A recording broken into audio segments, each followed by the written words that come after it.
Baby, everything you thought you knew about Papoose and Claressa Shields, the power couple photo op, the $8 million deal, the we're building an empire speeches, the matching interviews, all of it, needs to be put on the table right now. Because the cousin just lit a match and Papoose finally opened his mouth. And what came out is somehow worse than the silence he was hiding behind.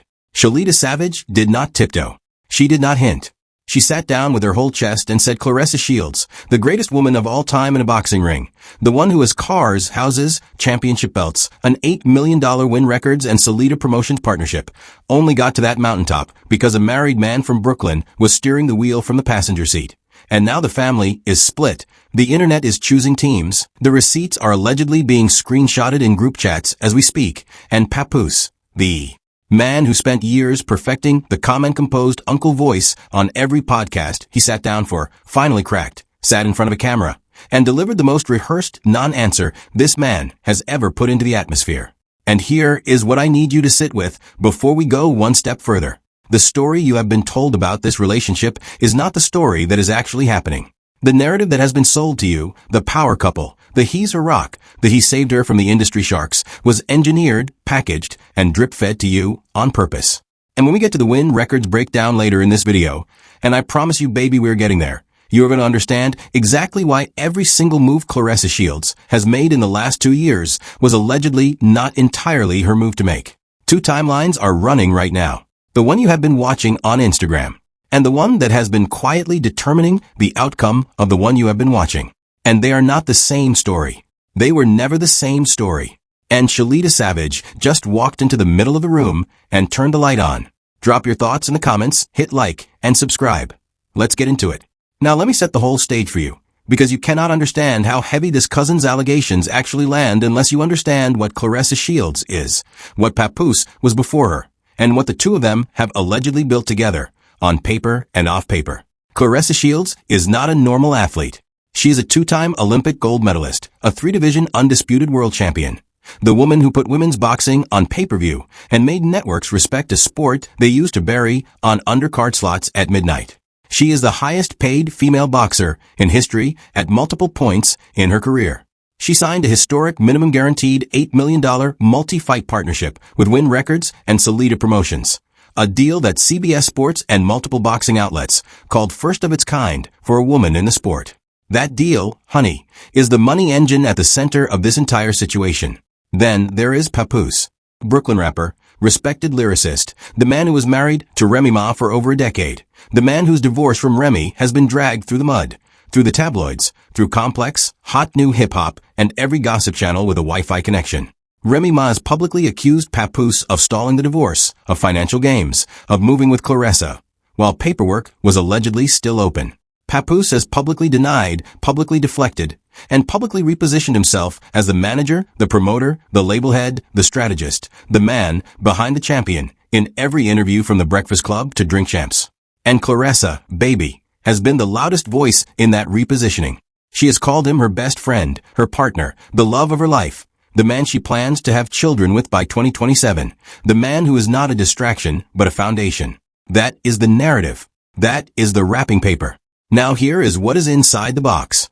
Shalita Savage, Claressa's own blood cousin, sat down and said out loud that Claressa's career and her decisions have allegedly been shaped, steered, and in some cases hijacked by a married man who has a very specific incentive to make sure the woman generating $8 million guaranteed dollars stays exactly where he can influence her. And she did not say it once and disappear. She has been saying versions of this for months across multiple platforms, culminating in a full sit-down with Tasha K that has since become the loudest gossip story in boxing and hip-hop simultaneously. The stakes here are not just relationship stakes. They are financial stakes, career stakes, cultural stakes, and family stakes all bleeding into each other at once. And the question hanging over every single conversation about this right now is the same one nobody wants to say out loud. Who has actually been running Claressa Shields' career? And if the answer is anyone other than Claressa Shields, everything changes. Let us start with what is on the surface, because this is the part nobody can deny. Honey, this is the part that lives on tape. Piece number 1, the $8 million Wynn Records and Salita Promotions deal itself. That deal, reported across CBS Sports, Mid-Michigan Now, Fubo Radio, and every boxing outlet with a pulse, was structured around Wynn Records, which is Papoose's label. Read that sentence twice. The woman is the fighter. The label collecting on the recording and partnership side of this historic deal is allegedly run by her boyfriend, who is still legally tied to another woman. Do you understand how unusual that structure is in professional boxing? Fighters have promoters. Fighters have managers. Fighters have publicists. Fighters do not typically enter into hybrid recording and fight partnership deals where the recording side is functionally controlled by their romantic partner. That is not a power couple building an empire. That is a financial architecture, and it was allegedly designed on purpose. Piece number 2, the public appearances. Go pull up any recent Claressa Shields press conference. Any of them. Papoose is there. The BET Awards? Papoose is there. The Drink Champs sit down where he speaks on knowledge, strategy, and Claressa's $8 million deal? He is not in the background. Honey, he is at the microphone doing the strategy, talking for the fighter. The Breakfast Club appearance, where Claressa opens up about relationship, kids, upcoming fights, and new music. Papoose is embedded in the conversation. The man is not standing next to the champion. He is speaking for the champion. And that is a pattern anyone with 2 working eyes can verify by pulling up the YouTube uploads themselves. Piece number 3, the divorce timing.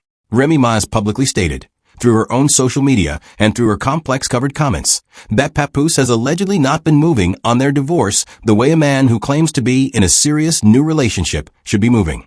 The complex piece on Claressa, responding to Remy Ma's cheating allegations, is public record. Hot New Hip Hop covered it. This is not a Reddit rumor. This is publicly reported. And every time the divorce timeline gets pressed on, Papoose gets quieter and Claressa gets louder in his defense. That baby is called a shield. And the fact that the champion is being used as one is exactly the thing that should have every boxing fan uncomfortable. Piece number 4, the music pivot. Claressa Shields, the greatest female boxer of her generation, has been talking more and more about music, about recording, about a new chapter, about getting into the industry, and whose label is right there waiting to catch that pivot. Wynn Records, Papoose's label. So now the fighter's boxing money is partially routed through her boyfriend's label structure, and her potential music money is also allegedly routed through her boyfriend's label structure, and her public voice on every podcast platform is co-piloted by her boyfriend. And the divorce that would legally free her boyfriend to actually commit to her has allegedly been sitting in limbo for a suspicious amount of time. Does everybody see the picture forming here yet? Because if all 4 of those pieces sat by themselves, you could shrug them off. But sitting together, in the same frame, at the same time, they stop looking like coincidence and start looking like structure. And structure is the word we are going to come back to a lot in this video. And oh baby, do I have more for you. Because if you thought the surface stuff was messy, wait until you hear what people inside her actual circle have been whispering. Because the fans defending Papoose right now are really not going to like what is about to come out of my mouth in this next section. This is where it stops being what you can see on Instagram and starts being what her own people have been trying to warn her about for months. Sit down. Turn the volume up. Because this next layer is the one where the story stops being gossip and starts being a pattern nobody can explain away. Now let us get into the cultural evidence. Because this is where the temperature in the room changes completely. Piece number 1, Shalita Savage's own testimony. Shalita, on Tasha K's platform, in a full sit-down interview that has been clipped across every gossip channel on YouTube, alleged that Claressa's career only reached the level it reached because of her married boyfriend. That is not me putting words in her mouth.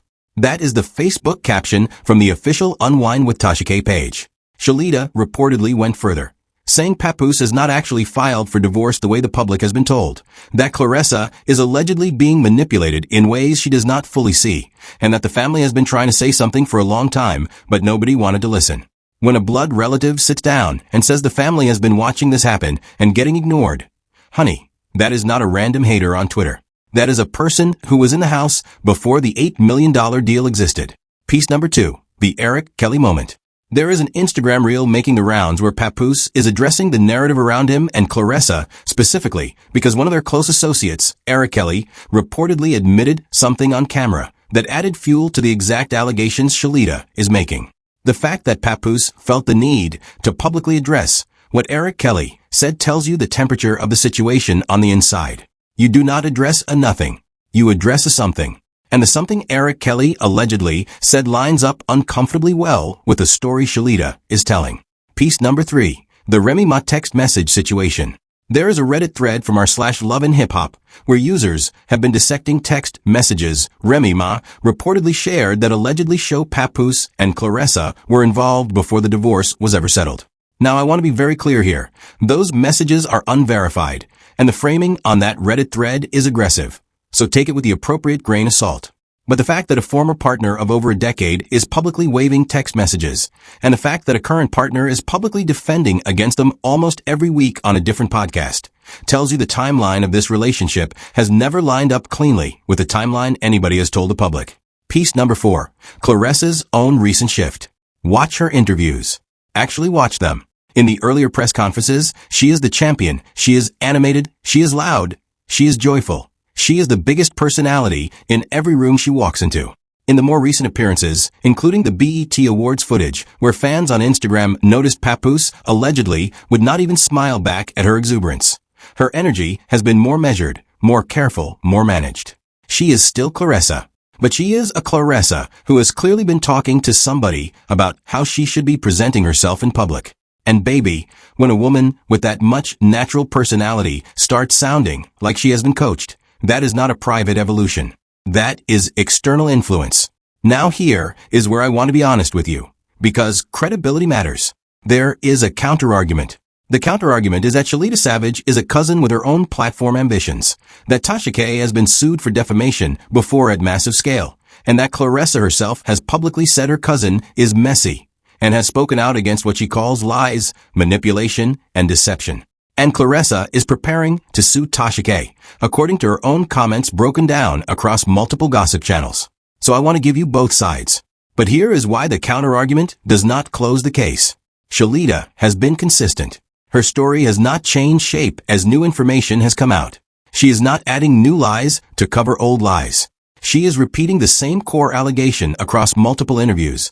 And every time Papoose or Claressa responds, they respond to the vibe of the allegation without ever directly dismantling the specifics. And in gossip, in family court, and in journalism, that pattern, same story from the accuser, moving target from the accused, almost always tells you who is closer to the truth. Now hold on, because the next gear shift is where this video stops being about a family beef and becomes something a lot more serious. Because we have been talking about people. We are about to start talking about structure. And structure, baby, is where the real story lives. Alright, put the gossip down for a second. Turn the podcast voice off. Because what I am about to walk you through is the part nobody on any of the other reaction channels is willing to sit with. Because it takes actual homework. This is not a beef anymore. This is a business breakdown. And I need you to follow me carefully. Angle 1. The label structure itself. Wynn Records is Papoose's label. That is not in dispute. That is in every press release for the $8 million deal. When a fighter signs a partnership that runs partially through a label structure, that label collects on the recording and content side of the arrangement. Which means every time Claressa records, every time content is generated around her, every time a media property tied to that partnership monetizes, the label sits somewhere in that revenue chain. Now under normal circumstances, that is fine. Plenty of athletes have music deals. But when a label is owned by your romantic partner, and your romantic partner is also functionally your manager, and your romantic partner is also the person controlling your public appearances, and your romantic partner is also still legally married to someone else who has publicly accused him of financial manipulation, you no longer have a business partnership. You have a concentration of power around one man. And in the boxing industry, an industry that has been eating champions alive for 100 years specifically because of this exact concentration of power problem. That setup is a red flag the size of a highway billboard. Angle 2. The divorce economics. Remy Ma has publicly alleged, through her own commentary and through complex reporting, that the divorce with Papoose has not moved on a clean timeline. Now think about that from a pure business standpoint. If Papoose is still legally married, then a percentage of anything he owns, earns, or is entitled to through Wynn Records and its partnerships is potentially entangled in that marital estate. Which means if Claressa's $8 million deal is flowing through structures that touch Wynn Records, a portion of that flow is allegedly walking straight into an unresolved marital financial situation. Do you understand what I am telling you right now? The champion's historic payday is allegedly, on paper, connected to a marriage that has not been legally closed. That is not a relationship problem. That is a fiduciary problem. And no responsible manager in professional boxing would ever let their fighter sign into a structure like that without a wall of lawyers making sure the fighter is protected. The question is, who was making sure Claressa was protected in that room? Because the man sitting next to her in that room was the same man on the other side of the structure. Angle 3. The media control. Notice how every major Claressa Shields interview in the last 2 years has featured Papoose either physically present, on the call, referenced heavily, or given a co-speaking role. That is not accidental. In media strategy, that is called narrative co-anchoring. It is the practice of embedding a second voice into a subject's coverage, so that any story about the subject becomes, by default, a story about both. And once narrative co-anchoring is locked in, it becomes nearly impossible for the subject to speak publicly without the co-anchor's voice being part of the framing. Which is why, when Shalita Savage's allegations dropped, the response was not Claressa alone in a room with a camera. The response was Claressa on The Breakfast Club, Claressa on multiple platforms, Claressa being co-managed on the public conversation by the exact person the allegations were about. That is not a coincidence, honey. That is a system. And that system was allegedly built for exactly this moment. Angle 4. The future pipeline. Claressa has been publicly talking about music. She has been publicly talking about children. She has been publicly talking about 2026 and 2027 as the next chapter of her life. And in every single one of those forward-looking statements, Wynn Records, Papoose, or the shared future is embedded in the framing. That is called future locking. It is a strategic communication technique where the subject's stated plans are wrapped so tightly around another person that separating from that person becomes personally, publicly, and financially expensive. If Claressa tomorrow decided to fire Papoose as her manager, walk away from Wynn Records on the recording side, and restructure her career independently, the public would perceive it as heartbreak, not liberation. And that perception itself is a form of control. Not because anyone forced it, but because the story was built to make separation feel like loss. This, baby, is the deepest layer of what Shalita Savage is actually pointing at, whether she has the vocabulary for it or not. She is not just saying Papoose is using her cousin. She is saying, in family language, that a system was constructed around Claressa that makes independent movement structurally difficult.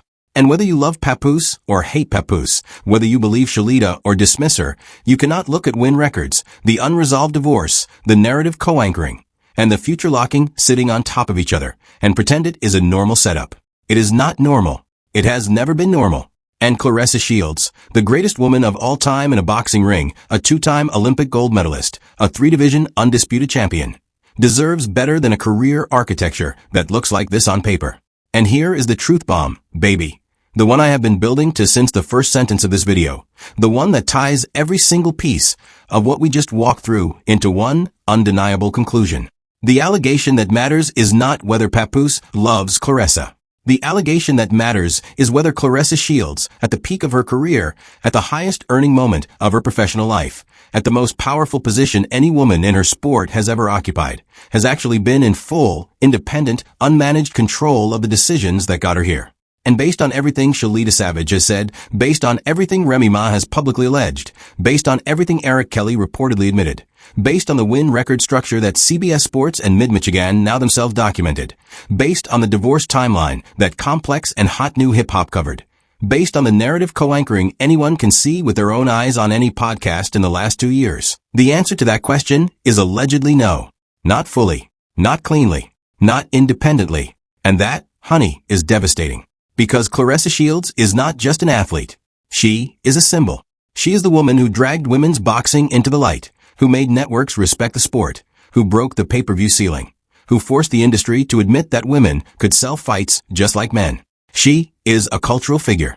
And if the cultural figure the entire genre of women's combat sports has been rallying around has allegedly been operating inside a structure where a married man from Brooklyn is functionally her manager, her label head, her media strategist, her public co-voice, and her romantic partner, all at the same time, then the story is not power couple.